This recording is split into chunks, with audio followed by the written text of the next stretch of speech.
How about your journey from a student to an ambassador? I'm just a simple civil servant and career diplomat. December 13th, 2021, I'm the ambassador of Mongolia to the Republic of India, and concurrently I covered Nepal, Bhutan, Bangladesh, Sri Lanka, Maldives. So overall I have 6 countries to responsible for bilateral relations with Mongolia. That's who we are today. How do you like the leadership of our Prime Minister, Mr. Narendra Modi ji? Historic visit of the Prime Minister Modi ji to Mongolia in May 2015 played a crucial role, I would say milestone, because it was first of all first historic visit of the Prime Minister of India to Mongolia. Mongolian language, which is spoken around 10 million people in the world.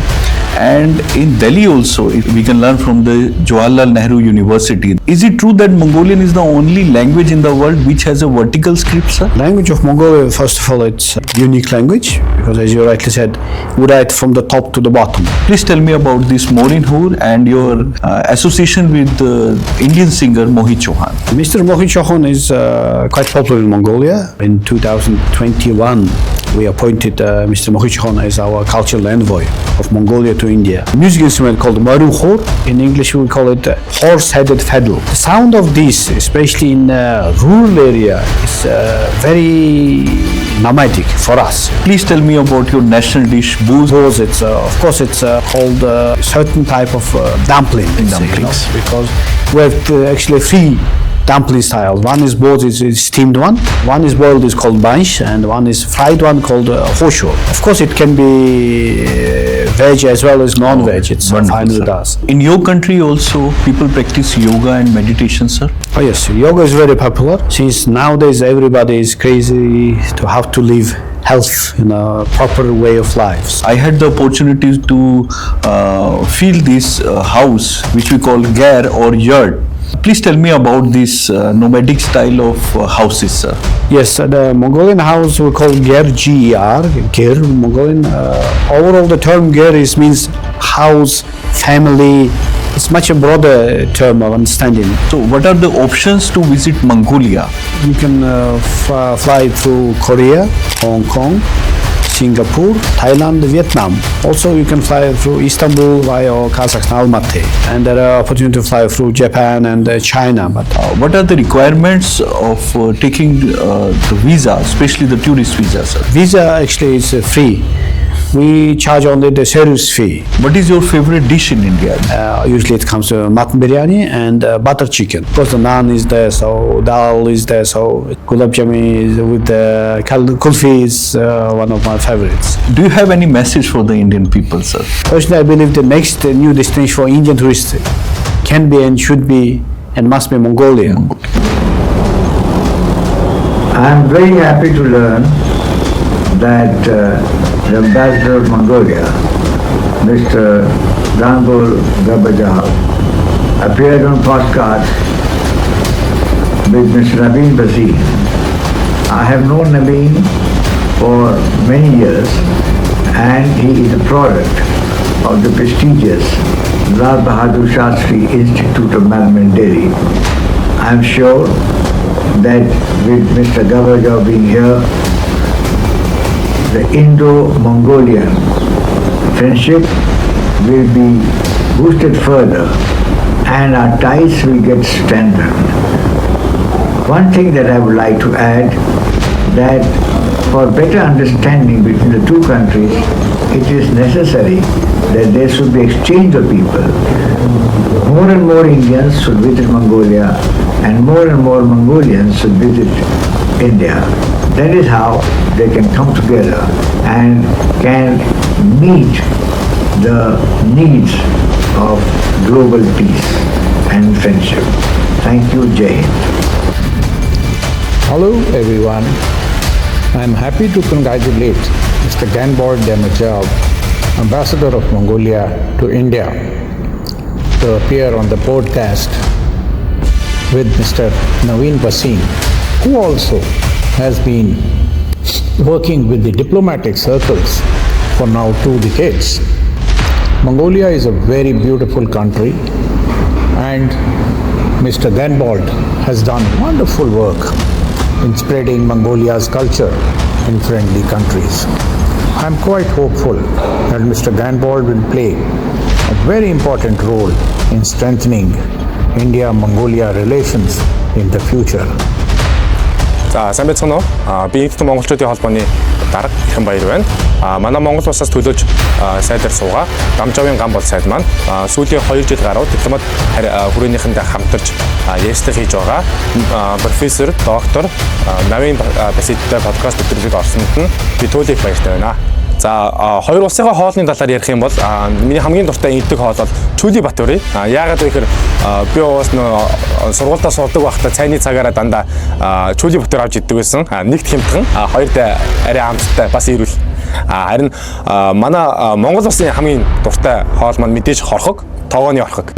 Good morning everybody. I'm Dr. Rakesh Mahajan, Principal Director and HOD of Orthopedics Department, and I want to appreciate the efforts of Mr. Gonbod Donjabo, His Excellency from Mongolia, and his efforts in fostering the Indo-Mongolian relations. We have been getting regular medical patients from Mongolia, which is a very good country. I have been in regular touch with Mr. Naveen Bhasin, who is putting all his efforts to bring more patients, more friendships and more tourists on these supports. I've learned that the Mongolia has tourist spots and excellent economic setups which have to be explored, and it is on the people of both the countries to come forward and put all their efforts on this behalf. Thank you. My name is Ratna, and I'm currently studying political science in Hindu College, Delhi University. And I'm extremely glad that Sir Naveen Bhasin has taken his time to interview our Honorable Excellency, Mr. Ganbold. And personally, the interview was really interesting for me. The biggest difference I noticed on the cuisine is majority of the Indian people are actually vegetarian, while 95% of Mongolians are actually non-vegetarian. And if we go back to Mongolia 10 years ago, the only vegetarian food you would find in most restaurants would be salads only. Speaking on the culture and festivals, the festival that I like the most is Diwali. It is the festival of lights and colors, and it denotes the victory of gods over the demons. Hello, welcome friends. My name is Naveen Bhasin and you're watching Podcast with Naveen Bhasin. India and Mongolia established their diplomatic relations in 1955. As India is the only country outside Soviet bloc to recognize the independence of Mongolia. Apart from that, India also supported Mongolia for the United Nations membership. This country has a population of 3.5 million. This country has the language which is spoken by 10 million people.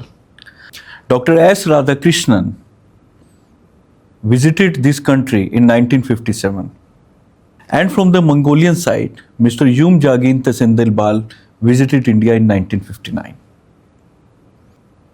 Mongolia is bordered by China and Russia.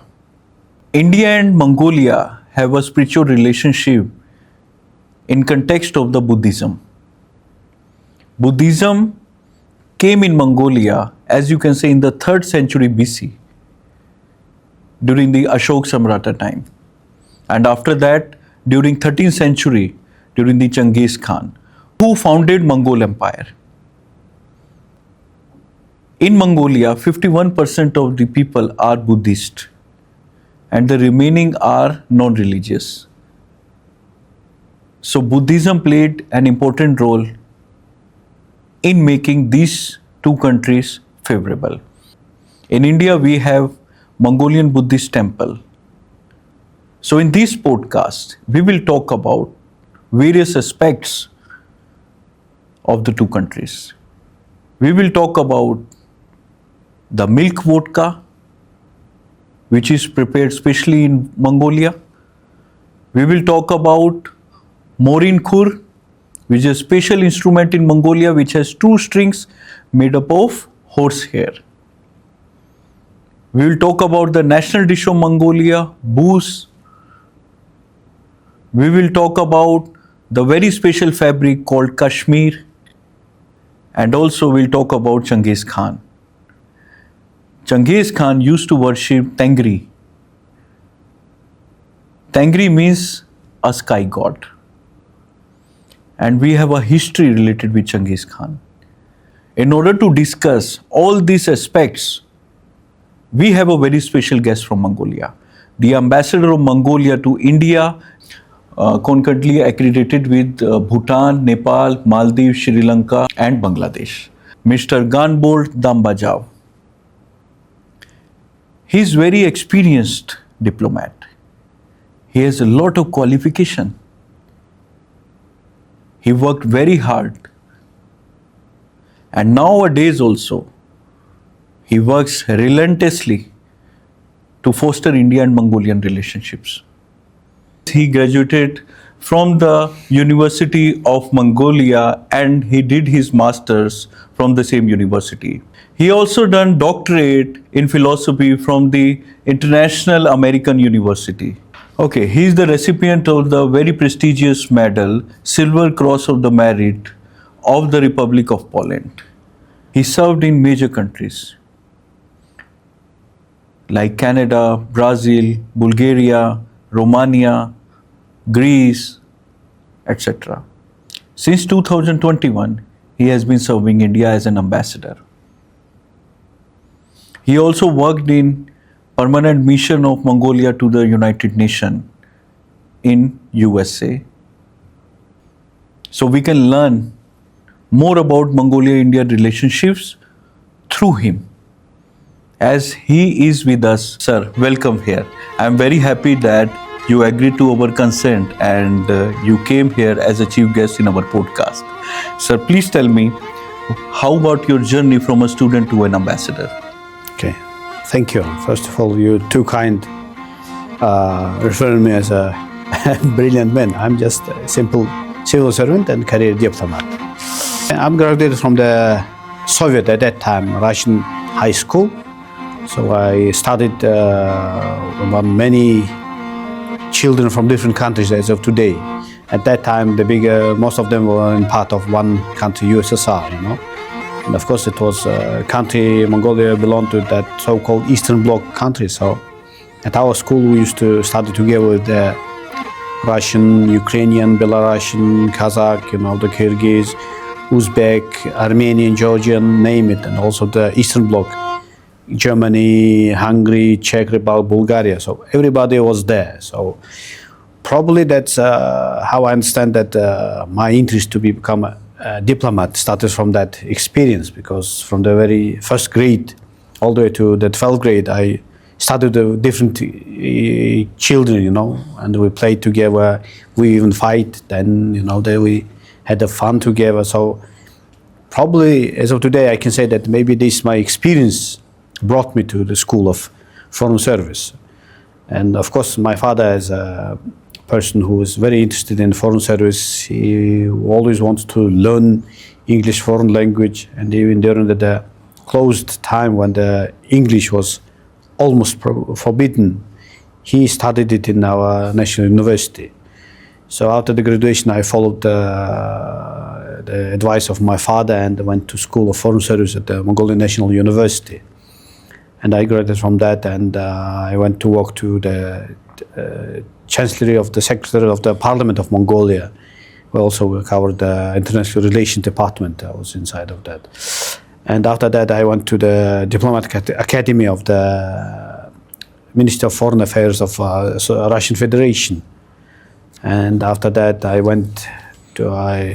got through passed the exam, civil exam, as well as the diplomacy exam at the Ministry of Foreign Affairs, and that's how I started my service as a diplomat in the Foreign Ministry of Mongolia. Since that, I studied in various courses, training courses, universities around the world. Studied in the Diplomatic Academy of Vienna, Austria. Also went to Russia, China, Korea, America. So I traveled, but different courses. Mainly it was the majoring in security and regional stability. So that's my main interest. And since joining the Foreign Ministry, I used to work in various departments of Foreign Ministry, starting the protocol department. I was the chief of protocol of foreign ministry. Also, I was the director of Department of Americas, Middle East and Africa. Also, I was working at the Department of Multilateral Cooperation, Consular Department, Administration, Public Administration Department, and Policy Planning Department. So, as of this, is my reference to my work in the capital. As of the post abroad, during my work study in Russia, I used to work in our embassy in Moscow. After that, I was posted to United Nations at New York at our parent mission to UN of Mongolia. After that, I was posted in Bulgaria, Sofia, and my last assignment before becoming to India was Canada, Ottawa, in our embassy there. Since the December 13th, 2021, I'm the ambassador of Mongolia to the Republic of India, and concurrently I cover the Nepal, Bhutan, Bangladesh, Sri Lanka, Maldives. So overall, I have 6 countries responsible for our bilateral relations with Mongolia, and that's who we are today. Wonderful, sir. You worked very hard in your term, and we are just amazed that you have so vast experience in your field. One can imagine that one has to work hard to come into this position, sir. And we are very happy that you are here with us, and we can learn a lot of things from you through your experience, sir. One more thing, sir. Recently, you celebrated the 70th anniversary of the diplomatic relation between India and Mongolia, sir. And as we remember, in 2015, Mr. Modi, our Honorable Prime Minister, visited Mongolia, sir, and he gave speech in the special parliament session, sir. So, how do you like the leadership of our Prime Minister, Mr. Narendra Modi ji? Before talking about the current situation, I would like to bring back to history because our 2 countries have a long history. It started actually around probably 4th century when the Mongolia was Huns, was run by Huns. And since that, our collaboration with India started, and there are many evidence that our connections goes all the way down to that long. And based on that experience, we call each other spiritual neighbors. And about contemporary history, we established diplomatic relations in 1955. Thus, we are commemorating 70th anniversary of the establishment of diplomatic relations between Mongolia and India in 2025. And during this time, we planned and conducted a lot of activities to commemorate this special historic occasion for us. And as you rightly said, that the historic visit of the Prime Minister Modi ji to Mongolia in May 2015 played a crucial role, I would say milestone, because it was, first of all, first historic visit of the Prime Minister of India to Mongolia. And secondly, during that visit, both sides agreed to develop our bilateral relations at a strategic partnership level. And I remember very well that on 17th of May 2015, it was Sunday, our parliament, State Great Hural, conducted a special session in honor of the Prime Minister Modi ji, where he delivered very nice, wonderful remarks on that occasion, and talked about the bilateral relations, his vision, how we can develop it. Because Mongolia, we consider India as our one of the most important third neighbor in this region. We have the third neighbor foreign policy concept based on the situation that Mongolia is sandwiched between only two countries, Russia and China. So we see that to balance the relations with our 2 neighbors, we understand that the third neighbor policy is very important for us. That's why we come up with this third neighbor foreign policy concept. And it doesn't mean a particular one country in overall. It means that all the countries, the developed and as well developing. So all these countries mentioned in our concept is that America, European Union, Japan, Korea, India, Turkey, and also we include the United Nations in our third neighbor concept. And from the Indian perspective, Mongolia comes under its foreign policy is Act East policy. So we see that these two policies are very good collaboration, and we see the result of that.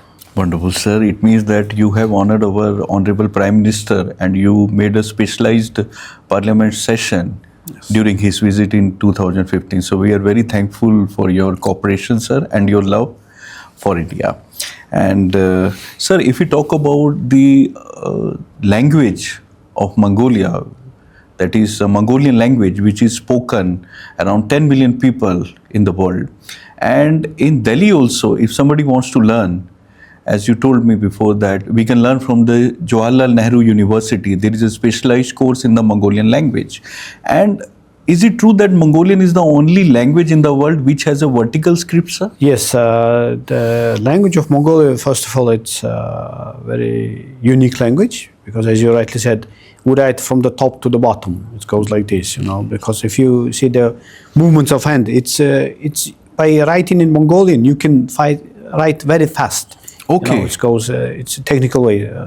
It's easy for them go to write out from the right to left. So technically it's easy for human being to write like this, And then in terms of language, Mongolian language comes to the under Uyghur-Turkish language family. So which means that Mongolian language is spoken in Mongolia, goes to Turkey, Hungary, and Finland. So this is it doesn't mean that they speak Mongolian, but in those languages we have a lot of Mongolian words. The structure of the sentence is same. Okay. The Korean, Japanese similar, then Mongolian, then Turkish, Finn, and Hungary. This is the area of the Mongolian sentence structure is similar to Mongolian. And I would say not only 10 million, because in Mongolia we have 3.5 million. In Indian Mongolia we have around 8 million Mongolians living. And also in Russia we have Buryat, Kalmyk, Tiva, 3 regions. So those people are approximately 2-3 million. So it's more than 10 million who speaking the Mongolian language in different variation, let's say.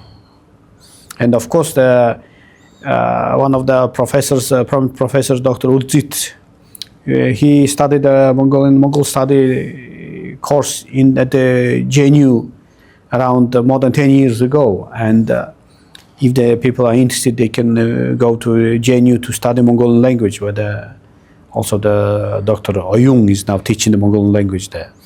Wonderful, sir. It's good for the Indian people who would like to study Mongolian language. They can directly access to the Jawaharlal Nehru University and they can enroll for the Mongolian course. Yes. And it's a very useful information for the students also, sir, who would like to know the culture and history of Mongolia through language. So they are easily, accessible to this type of courses, yes. Sir. Thank you so much for your insights into the Mongolian language. And sir, in the cultural aspects, we got to know that you have appointed Mr. Mohit Chauhan, who is a leading Indian singer, as a cultural ambassador. And he composed 2 songs with the Mongolian artist. The name is Dur and Khamoshiyan. So how did it started? And sir, second thing I would like to know, the Mongolian instrument, which is very famous all over the world, is morinhur, and it has 2 strings. It is made up of horsehair. Please tell me about this morinhur and your association with the Indian singer Mohit Chauhan. Mr. Mohit Chauhan is quite popular in Mongolia. People who somehow related to India, which there are many Mongolians who at least visit once in a lifetime. So they know about his songs. So in 2021, we appointed Mr. Mohit Chauhan as our cultural envoy of Mongolia to India. So since that, we were working together and trying to find a solution, let's say fusion of our culture, because my personal belief that the fusion between the people, it's very important. Based on that, people can understand each other more. And I believe the fusion of culture means not only the language, also the song, dance, maybe dress, so cuisine, everything is included in that aspect. And we started Mr. Mohit Chauhan, and after working for 2.5 years, he came up with the first song called the Dur, which was inaugurated in February of 2024. And we inaugurated this beautiful song at the residence of the Minister Kirin Rijiju, and in the presence of the Honorable Minister of State at that time of Foreign Affairs, the Honorable Meenakshi Lekhi. So this song was first collaboration of the Indian artist with the Mongolian artist. During the song, that Mongolian throat singer Batarchev, actually he sings certain part of this song. And in 2003, we tried to shoot the video of this song in Mongolia, but due to some technical issues, we couldn't make it. So we invited the singer, the Batarchev, and they went to Shimla and they shoot that scenery there.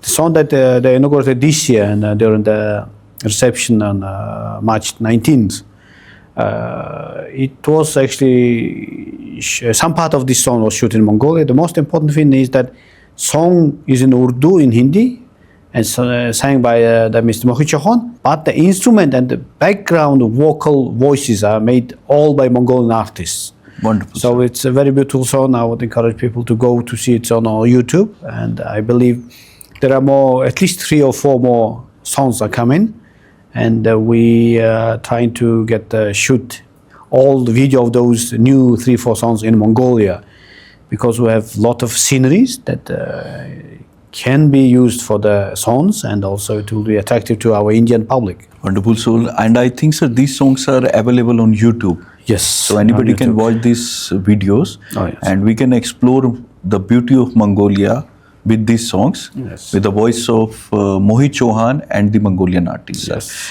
Our Mongolian traditional instrument, music instrument called marunkhor. In English we call it horse-headed fiddle. So it consists, if I knew I would bring the one from our embassy, but next time we'll definitely spend the time on that. So it consists the 2 strings made of the horse tail, and also the plain stuff also they made horse tail. So the sound of this, especially in rural area, is very nomadic for us. It's express our freedom, the far sight, the horizon all the way up. So this reminds me a lot about the Mongolian mentality, Mongolian nomadic style of life. So that's how we love this instrument.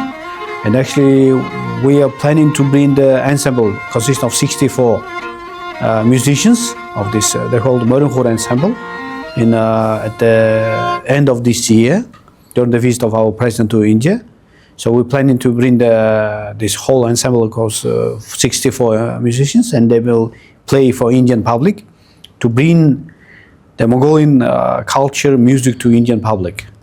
Okay, sir. Thank you so much for your beautiful explanation about Morinkhor, which is a traditional instrument of Mongolia. And I think Mohit Chauhan and the other artist of Mongolia, he used this instrument, yes, in the songs. It is there, yes. So we would be happy to listen these songs, and we'll see the how this instrument is played. If you talk about the gastronomy, your national food is booze. Mm-hmm. We would like to know about booze, and apart from that, there are other dishes also which are quite popular, like milk vodka, and we have another barbecue of Mongolia, that is khorkhok. Okay. And we have a bansh also. We use milk tea as Indians do. But please tell me about your national dish, booze, how we can prepare it, mm-hmm, and what is the version of booze? We can make it vegetarian. Everything related to Mongolia is related to nomadic style of life, because we are traditional nomads, and it comes from our household. When you have, let's say, ordinary family in Mongolia, they can have up to 1,500, 200, 2,000 sheep and goats, plus around 500,000-600,000 horses, maybe 300-400 cows, and maybe 50 camels. This is the ordinary family, not the rich family in Mongolia. So to take care of them, they have to have a big family, and because our livestock husbandry is not farming, it's grass pasturing, so they roam freely around the certain areas. And because imagine one family has this kind of amount of livestock, and they cannot stay in one place for a long time, and because of that, the ordinary family, they move around certain areas for in a year around 20, 25, even 30 times, depending on the grass level.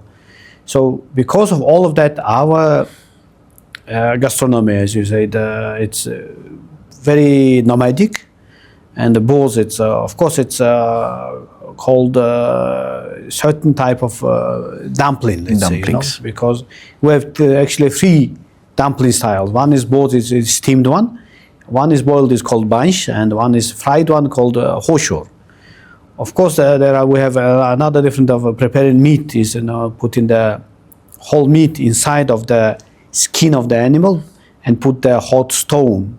So it's called horchok. And also we will have the botuk, similar but different types. So there are a lot of varieties of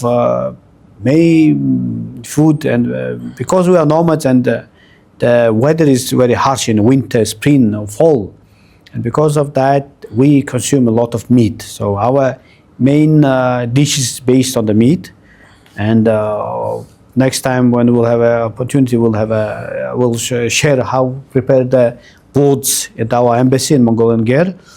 Of course, it can be veg as well as non-veg. It's fine with us. About drinking liquor, I personally believe that every nation find a way to distill alcoholic beverage from whatever they have a plenty. For example, in Asia, they do the alcohol from rice. The Japanese sake, Korean soju, you name it. So in Russia, Belarus, they make vodka out of the potato. So in Europe, they do the beer from malt. In France, Italy, they do the grapes, wine, brandy, cognac, whatever name. So every nation find a way how to spoil them in terms of alcoholic beverage, whatever they have plenty. So because Mongols are nomads, we don't used to grow much at that time. And because of that, we, as I said, the ordinary family can have more than 2,000-3,000 livestock. And what do they have? They have plenty of milk. So they find a way how to distill, boil milk, keep it stale, make it yogurt, then it comes to, and then boil it, ferment it.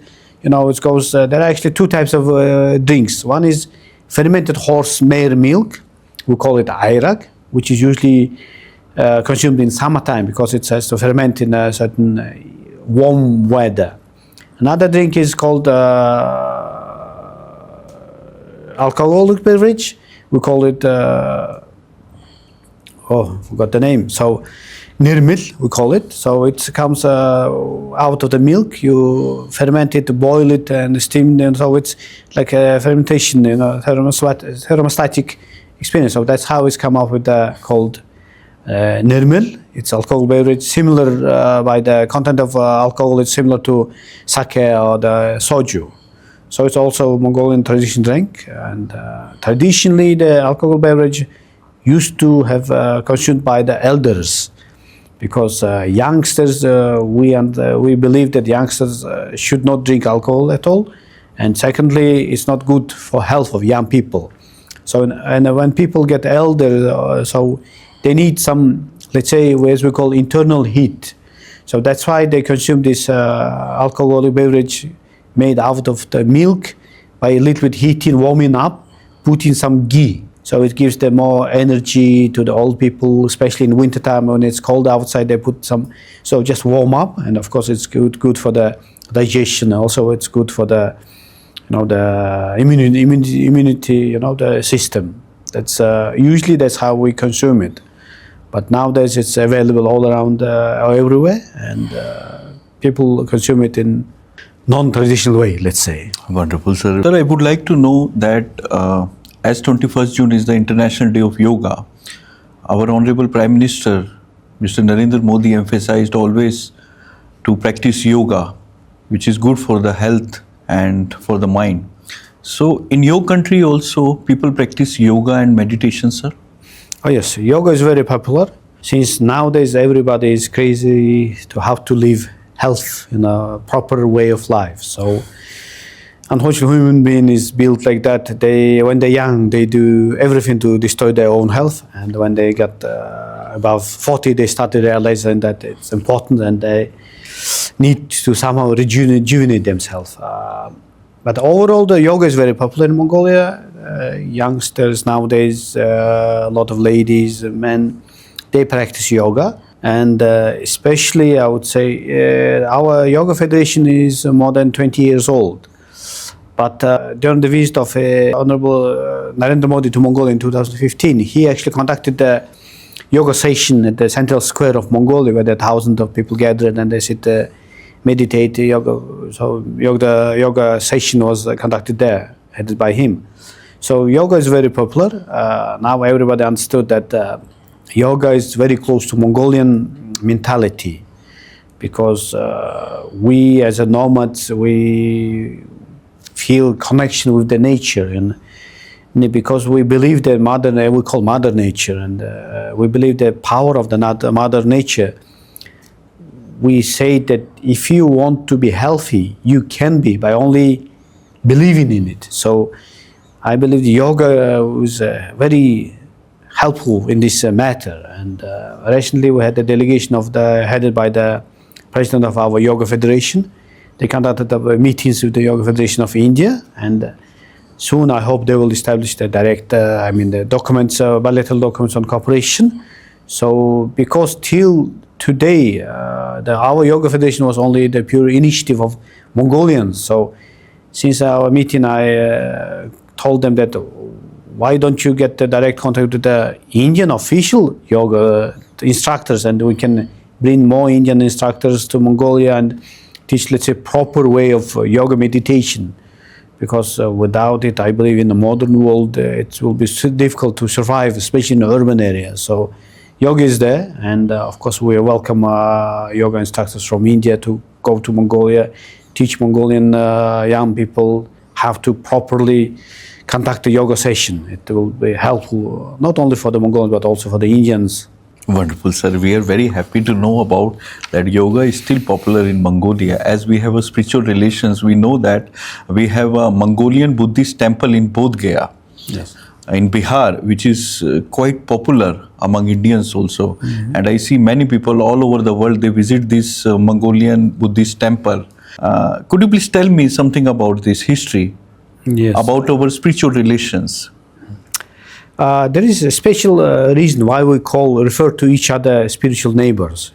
Given the fact that our relations between Mongols and the Indians started many centuries ago, started I believe 3rd or 4th centuries, when the Mongol was ruled by Huns. And we have a lot of historic evidence showing that when in ancient time, when the people, they didn't have any means of transportation, no airplane, no train, no cars. By barefoot, to overcome the Himalayas, to visit each other. So, because of that and the attraction to each other of two nations, we call each other spiritual neighbors. Also, there are historic evidence saying that the Mongols used to come to study at the Nalanda University, which I believe was more than 2,000 years ago. So, there are a lot of historic evidence that our two countries used to interact in ancient time, and we were close enough. About the Buddhism, actually in the history of Mongolia, Buddhism was implemented 3 times. One is, as you rightly said, during the Ashoka time, around the 3rd or 4th century. And the second time they started around the 11th, 12th, 13th century. And it didn't succeed because traditionally as nomads, probably at that time, for nomads, Buddhism was a little bit different, because nomadic style, they have to move all the time. So sitting, meditating and taking too long, it wasn't available at that time because of the tribal issue, the fight between them, as well as that they take care of the huge livestock, husbandry. So probably because of that, maybe, and of course, mainly probably because the Mongols are shamanist people. We are shamanistic people because we worship sky, we believe the sky is the father of the land. So this is because of that the Buddhism didn't succeed at the first 2 waves. So the last and successful wave was implemented in 16th century. And we believe that the 3rd wave came all the way from India through Tibet. So even though Mongolian Buddhists, we refer it's like more Tibetan style, the Lamaistic style, or yellow, the yellow style of the Buddhism. But there are a lot of common thing because between Mongolia and India, because if you go to see the Buddhistic rituals and everything, you will find a lot of Indian rituals as well as a lot of Mongolian shamanistic rituals. So probably to be adopted to Mongolian society, Buddhism has to have changed some details of Buddhism, let's say, a Mongolian version to be adaptable to Mongolian people. And personally, I believe that Mongolia as a country, we are independent because of three things. One, of course, is the Buddhism, Probably, maybe at that time, it would be easy for Mongolia to get maybe the Catholic or Protestant church from Russia or the Taoism from China. But our ancestors managed to get the religion from the third world. Let's say at that time, probably they didn't call it, but at that time they're thinking about the third neighbor policy, This, of course, one of the aspects I believe it's religion. The second aspect we touched about is Mongolian script, language, because Mongolian language is totally different from Russian and totally different from Chinese in terms of the script, in terms of the language structure. So this is the second, I personally believe, this reason why still independent. And third one, of course, is our lifestyle, nomadic lifestyle. Imagine in the old time when somebody wants to conquer a certain Mongolian tribe, they want to conquer them. They come to them saying, okay, they are staying at that place. They come in, but that tribe is not there. They already moved to other place. You're right. So because of that, just it's my personal assumption that because of these three reasons, one is the nomadic style, language, and the religion, Mongolia is an independent country as of today. wonderful, sir. We got to know the special insights about the spiritual relations between India and Mongolia. And sir, as 30% of the population in Mongolia are nomads or semi-nomads, they use movable houses, which we call ger, which is, I had the opportunity to feel this house, which we call ger or yurt. Please tell me about this nomadic style of houses, sir. Yes, the Mongolian house we call ger, G-E-R, ger in Mongolian. Overall, the term ger means house, family. It's much a broader term of understanding, but also we call ger is a housing, you know. So it's again related to our nomadic style. When next time we'll have a chance to have do this podcast in our embassy at Mongolian ger, you will see it because it's a round shape. And it's easy to assemble and disassemble, you know, and in countryside you can assemble the ger within 25-30 minutes. So it's easy to carry them when they're moving all constantly. It's easy for them to carry it out, and it has very environment eco-friendly ergonomics. So air coming from down goes up to the central window. So it's air is there is pure. It's circulation is air of there, and the light will reach every corner of the ger because it's round shaped, and heating also will reach within 1 minute every corner of this house. So I would prefer to continue this discussion when we'll be sitting inside the ger, so we will get a better idea of what I'm talking about. So it's pure nomadic product, result in the style of nomads, and we have a different variation of the Mongol ger in Central Asia, and Kazakh Kyrgyz style, but overall the ger style came all the way from Mongolia. It's originally from Mongolia. Wonderful, sir. It's a good knowledge that we get it from you regarding ger or yurt, and I feel that we will have more opportunity to explore this type of movable houses, and in future also I think India and Mongolia will have a joint committee or the meetings to explore more about Mongolia tradition and cultures that we can bring back to India also, so that Indian people will learn how they make movable houses, and maybe it will be a stepping stone for the Indian industries also. Regarding trade and investment or the tourism sector, sir, do we have Mongolian students or the Mongolian companies in India or the Indian companies or Indian students in Mongolia. Please tell us about the trade relation between the two countries or the tourism sector. If you go back to history, in 1955, the Mongolia was part of so-called Eastern Bloc. India was very active in non-alignment movements. So at that time, we couldn't have any direct contact because of the system at that time we played. But happily, after the 1990s, when the Mongolia became a democratic country and started opening its border, our bilateral relations started engaging very actively. And the most, I personally believe that the person who played very important role in deepening and broadening and enriching our bilateral relations is former ambassador of India to Mongolia, Honorable Kushok Bakular, who was ambassador of India to Mongolia for 11 years. And interestingly, he is a Buddhist monk from Ladakh. And of course, he was a member of Lok Sabha, US politician. But somehow the Indian government decided to send a Buddhist monk to Mongolia in 1989. So imagine the Buddhist monk coming to Mongolia as ambassador of India in a socialist country at that time.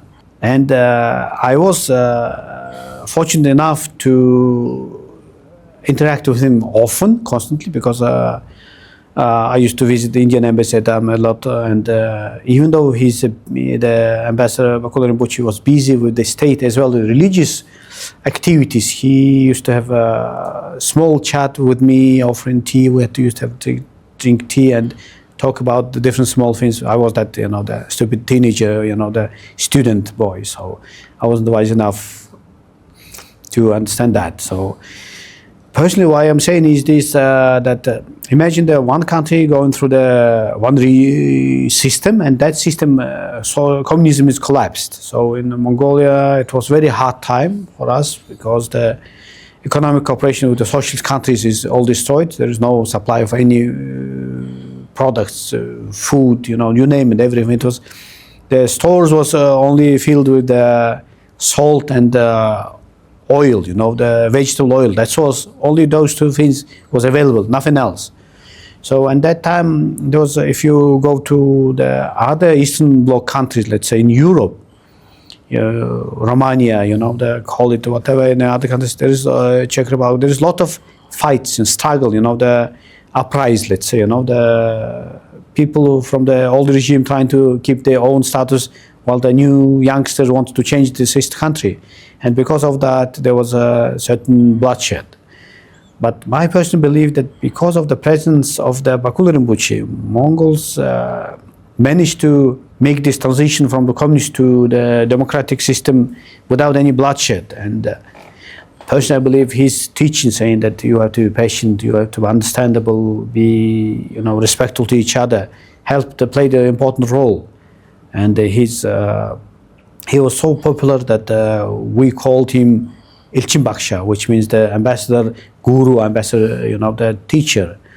And I know that, for example, our president used to wait for him, for the ambassador. Imagine the president of the one country waiting for the ambassador of the other country. It's nonsense, to be honest.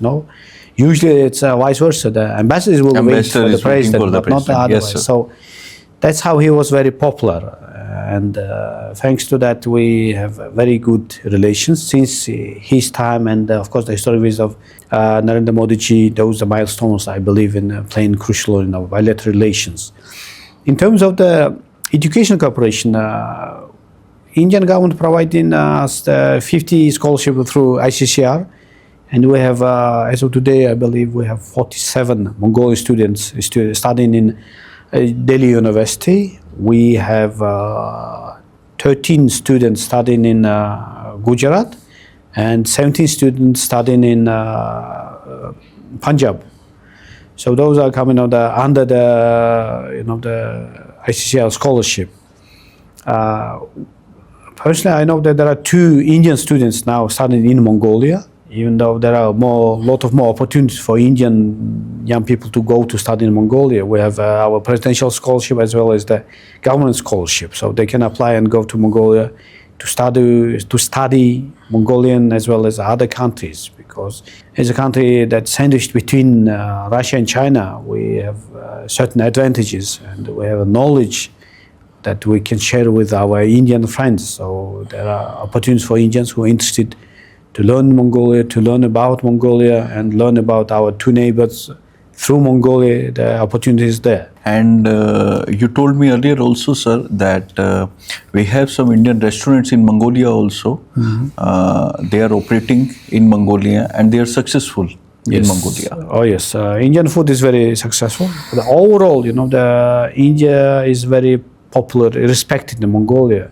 For most of the Mongolians, India is of land of Lord Buddha, and Mongolians have a huge respect for the Indian culture, Indian people.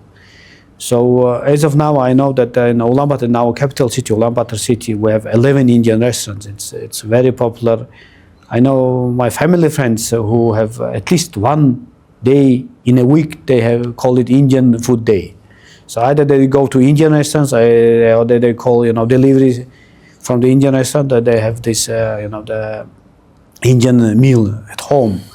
The most important, I believe, popular meal of India is, the biryani. Biryani. Usually it comes to mutton biryani and butter chicken. Of course, the naan is there, so dal is there, so it's very popular in Mongolia. Sir, you are quite experienced with the Indian food and you have been in India for the long time. We would like to know what are your favorite places in India and what is your favorite dish in India that you would like to eat? In India, India is too big, to say particular one part is. I love India to travel around. I've been to India, 3.5 years. So far I have managed to visit 24 states. So I'm trying to understand India as a diplomat, as a person. I have a family connection with India, meaning that my father used to study in India in Dharamsala for 5 years. My brother studied in Hyderabad for 2 years. My baby sister, actually, she graduated from the Pune University. And to continue this good relations, I brought my nephew who studied in Goenka in Gurgaon. So India is too diverse, and what fascinates me is that how you Indians managing to keep those differences aside and be together as one country. It's fascinating. I'm trying to learn, understand it, but still looking forward. Learning it. Of course, the Goa is a nice place to visit. Kerala is also good. Ladakh is there. Every time I go to Gujarat, I can feel that dynamic development is there. Of course, the Bihar is a sacred place for us. The Bodh Gaya is there. Of course, Varanasi is, I think it's the oldest inhabited city in the world, and you go there, Varanasi, you will see the circle of life while you go into cruising 1 hour on the boat on the Ganga River. And also that Darjeeling is a very nice place. Me and my spouse will love go to Darjeeling to spend time in Tachchia Kutir Resort. It's a very nice place for us. And of course, West Bengal. It's the motherland of Rabindranath Tagore. So I cannot say that there is another particular place for us to love, but given the variety of India, north, south, west, east, I cannot say which part exactly my favorite. I love everywhere you go, because wherever I go, I do the discoveries, either it's culture, it's language, or the food, or dress, or even Hindu, Hindu religion, you have too many gods, so every village, every state, every city has its own peculiarity. So it fascinates me. I love traveling. I love to see. I drive myself in Delhi, so that's how I believe personally that driving and going through together with the people on the road, you'll better understand the mentality of the people, the way how they drive, Because in case of Mongolians, I always joke when I used to be a chief of protocol, I used to receive the new ambassador who's posted to Mongolia, and one of the questions I usually ask, Ambassador, are you planning to drive in Mongolia? Some of them say yes, some of them not. So I always remind them, okay, please keep in mind that Mongolians driving cars like riding horses. They can turn whenever it's sudden, and they can leave their horses whenever, so they can park their cars, whatever. So this is the Mongolian way of driving. So in terms of the traveling around India, it's always interesting for me. And in terms of the food, I love every food. I love spices. Of course, too much spices, it's sometimes I can bear it, but sometimes I cannot. But the way the Indian, the meal tradition is very, fascinates. It's very rich, always rich. And I always forget that with the starters, when you have enough starters, they said, okay, let's go have a main dish while I'm full. So, and of course, the most, let's say, frightening thing for me is the dessert, because I cannot refuse it, since I'm the guest of the visit. But at the same time, I always say, okay, I'll just one spoon, but accidentally I finish all the desserts, so because it's too sweet and too delicious. And of course, the gulab jamun with the kulfi is one of my favorites. Good, sir. We get very special knowledge and your interest about the Indian culture, the places, as your family is also connected with India. So we can say we have a very long-term relationship with Mongolia, especially with you, because your family also studied in India. And you have visited 24 states of India. Even I have not visited those 24 states, but you have got a good experience about the Indian culture, their language. And I tell you, sir, in India also we love Mongolia. We love Mongolian culture. And if we talk about, sir, in Mongolian context, we say it's a horse culture. But apart from that, there is a special camel. We say it has two humps. So please tell me about this. In terms of tourism, I believe that tourism has a very big future in our bilateral relations, given the fact that, first of all, Indians nowadays travel a lot. I know that for Indians, America, Europe, Middle East, Japan, Korea, China, you've done it. So now I know the Indian is rushing to Thailand and Vietnam. I'm afraid after 2-3 years you will finish, the visiting. So as a tourist country, people they will look for the new destinations. I know that Georgia, Azerbaijan, they now is also in a very good swing. But personally, I believe the next new destination for Indian tourists can be and should be and must be Mongolia. Given the fact that Mongolia is one of the few countries that managed to preserve its pristine nature. So Mongolia is for those people who are looking forward to stay in more connection with the nature. It's close to nature, because you drive out of our capital city 15 minutes out of the city and you'll feel free. You can stop whenever you want. You can go out, run, scream. I don't know, you can barbecue party. The freedom is there, and of course, by territory, Mongolia is half of India, approximately, and but by population, we're only 3.5 million, and which, I don't know, less than one district of Delhi, and more than half of them living in the capital city, which gives us a lot of territory untouched. So, for example, in the western corner of Mongolia, you will find the high-altitude snow-peaked mountains with the glacier, and there is beautiful lakes. It's like Switzerland, but not that well developed. Just it's a pure nature. In the northern part of Mongolia, we have the southern corner of the Russian taiga, Siberia. So a lot of lakes of the forests, and where you can find the isolated tribe of reindeer society community. So they live in isolation. You can spend with them week, 10 days, and live with them to see how they. And you can even ride the reindeer. It's very interesting. The way of life is totally different. And of course, in the eastern part, it's a plain. Where the hills no higher than 1-2 meters high, and it goes for 1,000 kilometers. So the way you'll drive whole day, see only wild animals, no human beings. When you drive there, you feel like you driving through the green ocean, because it's it's beautiful, majestic view. And of course, in nighttime, the Milky Way comes from all the way from one horizon to another, and you will see the million stars. And of course, in the southern part of Mongolia, it's one of the biggest deserts in the world, Gobi Desert.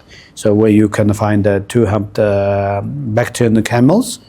They are originally from Mongolia. I believe you have it in Ladakh. I've seen a couple of them in Ladakh. I know that they was brought all the way from Mongolia and left there, so they're ready now.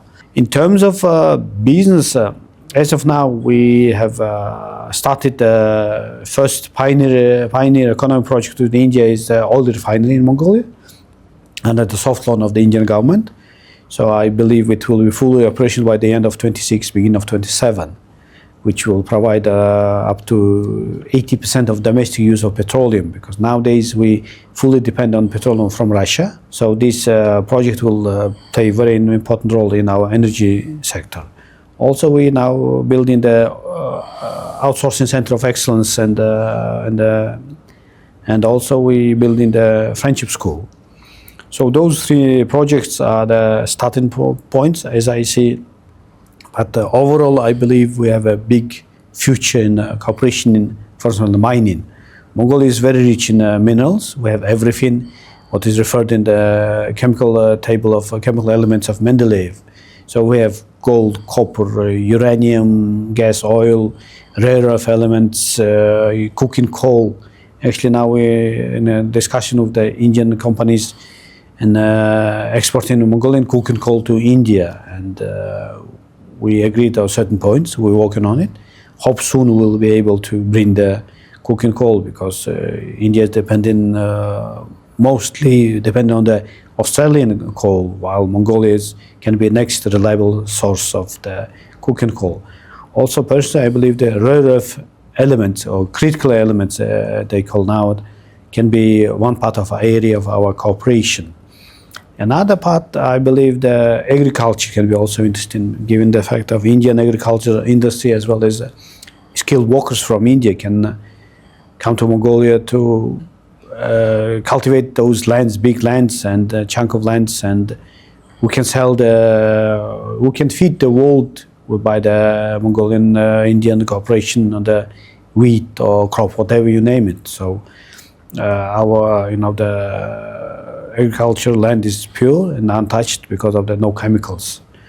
And also now I believe we have to continue our spiritual connectivity, neighborhoods, and I believe the education cooperation must be there. And actually we talking about bringing Indian, at least 1,000 Indian English language teachers to Mongolia, because it took us more than 30 years to get rid of the former communist heritage. And only in July of 2023, Mongolian parliament adopted law saying that English is second official language of Mongolia. So I want to provide the opportunity for every and each Mongolian kid to learn, master English like our Indian friends do. Because I know that some of you master English better than some American or British. You can write or speak very wonderfully in classic, let's say, English. So I would like to provide this opportunity for every kid in Mongolia. Because in urban areas, parents can afford to send their kids to private schools or hire private tutors in English. But in countryside, there is no chance for the kids. So there are a lot of bright young and boys who's living in the countryside. So my idea is to bring at least one English teacher from India to live in countryside in every our administrative center, and they can teach the Mongolian kid language. Actually, it's not only about the education. It gives a better understanding of our two countries to each others. Because imagine one Indian teacher came to Mongolian rural area. He or she will bring its own culture as well as own cuisine. Of course, he or she will bring the Holi or Diwali celebration. So Mongolian kids from the young age, they will get better understand who is Indians, who are the Indians, so they will better understand. At the same time, these teachers will understand the Mongolian culture, Mongolian living standards, the way how we live, nomadic style. So this will bring our two nations even closer. As I see, how I see it, and when the two nations want to develop something, they have to, first of all, understand each other. by bringing this, implementing a couple of projects like this, we can bring understanding between our people. Only based on that understanding, we can build a trust. And only based on that trust, we can do the business. Either it's commercial or official, it doesn't matter. But trust and understanding is the most important thing. That's what we are figuring out and trying to push forward. And I always love to refer to Indian economy as an elephant economy, because elephant is big enough, big animal, strong animal, wise animal, has a long, memory. It's very, the unique animal.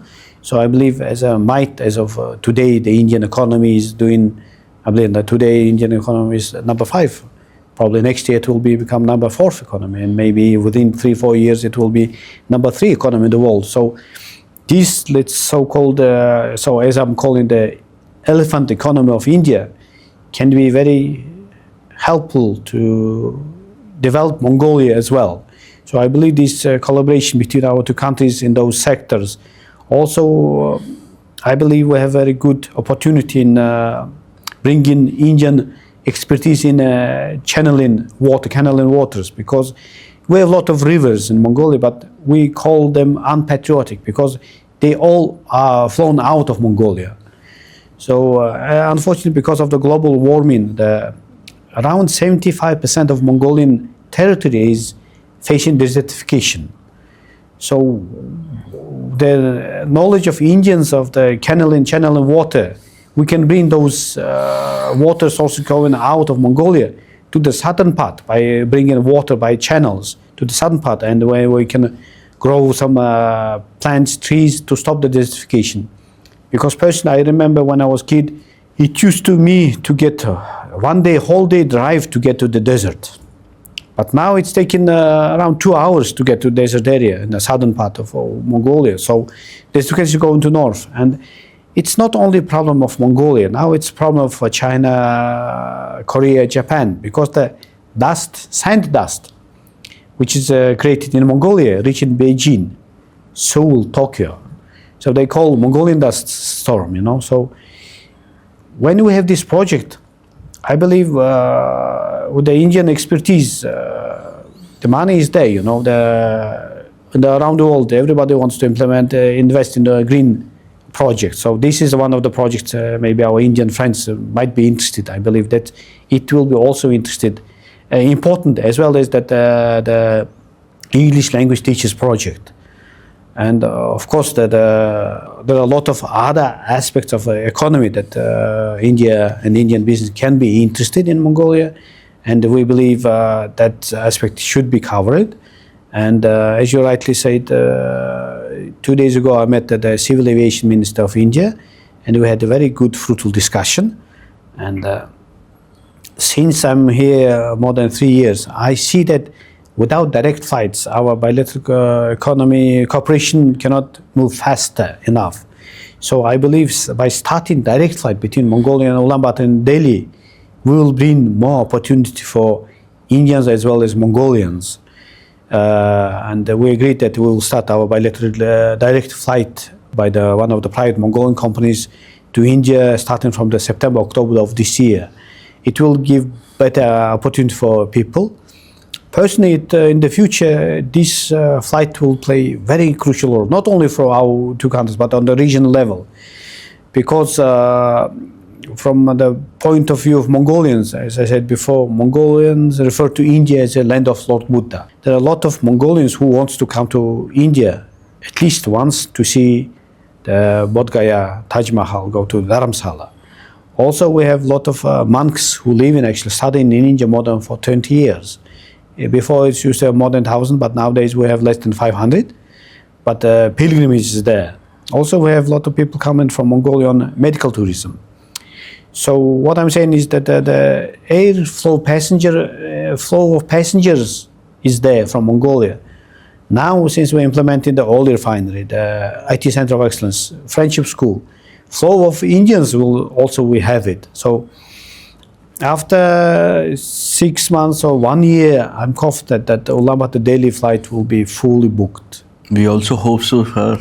We are very impressed with your honest explanation of the cooperation between the two countries, we got to know various things in the field of education, in the field of trade, in the field of tourism. You rightly said that with the advent of the direct flights between the two countries, it will help people to people contact also.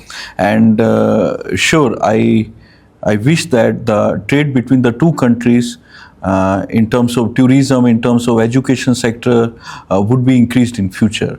And sir, right now we don't have a direct flight. So what are the options to visit Mongolia? There are a lot of options. You can fly through Korea, Hong Kong, Singapore, Thailand, Vietnam, which is the eastern part. Also, you can fly through Istanbul via Kazakhstan, Almaty. And there are opportunities to fly through Japan and China, but as of now, you don't have direct flight between China and India. But the opportunity is there, but it's going to take a little more than 12 hours, which is too long, because to go to Mongolia, you have to go to south, so, and then flying back to north. So while the direct flight will take around 6 hours, then we have to just go fly around the Himalayas, because nobody flies over the Himalayas. You have to go to the western corner of the Himalayas, and you'll be there within 6 hours. So very good, sir. We are looking forward to having this type of situation of direct flights between the two countries. And sir, if somebody wants to go to Mongolia as a tourist, what are the requirements of taking the visa, especially the tourist visa, sir? Our requirements are very easy. Overall, the holders of diplomatic and official passports are exempt from the visa requirements. The ordinary passport, tourist passports, visa actually is free. We charge only the service fee, and you can either apply online or you can come to our embassy, fill the form, and as long as you have flight tickets and hotel booking, you'll get a visa for 30 days within 1 or 2 days. Great, sir. It's an opportunity for the Indian people who would like to go to Mongolia as a tourist, because summer vacations are approaching, and I believe with the help of this podcast, people will get to know depth insight of the relation between India and Mongolia. And sir, do you have any message for the Indian people, sir? Oh, thank you. First of all, thank you for providing me this opportunity, because this kind of contact delivery message is very important. And there are two aspects I would like to share. One is that the proof of our spiritual neighborhoods. In the eastern part of Mongolia, we have a lake called Ganga. So the story, how the lake was originated, goes like this. In ancient time, Mongols used to come to India, and on their way back, they used to get the water from the sacred river of Ganga, because for Mongols, the river Ganga is also sacred. So on they reaching back home, they pour that water in that valley, and that's how the lake is created. And personally, I believe it is true, because till nowadays, still, we have in fall, autumn, a lot of 100,000 birds gathering in that lake to fly to India over the Himalayas. So that's how it shows that example of how well connected we are. The second point is that's pushed me every day is that imagine in ancient time when there was no means of transportation, no cars, no flight, no trains, our ancestors used to overcome the Himalayas barefoot and visit each other. So if they made it at that time, used to make it, so what stops today when we have every means of transportation?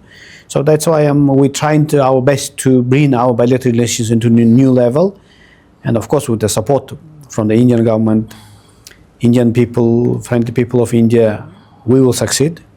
Of course, it's going to take some time, but I'm confident that our future is bright. So 70 years of diplomatic relations we celebrate today. I'm confident that the next 70 will be more result-oriented, more fruitful, more bright for our countries. Using this opportunity, I would like to deliver another one important message. Yes, sir. Mongolians still very grateful to India for providing support for our membership at the United Nations, because Mongolia as an independent country strived to become a member of the United Nations from the very beginning of establishment of these organizations. But unfortunately, because of some political, the fight between two, the blocs, we couldn't succeed till 1961.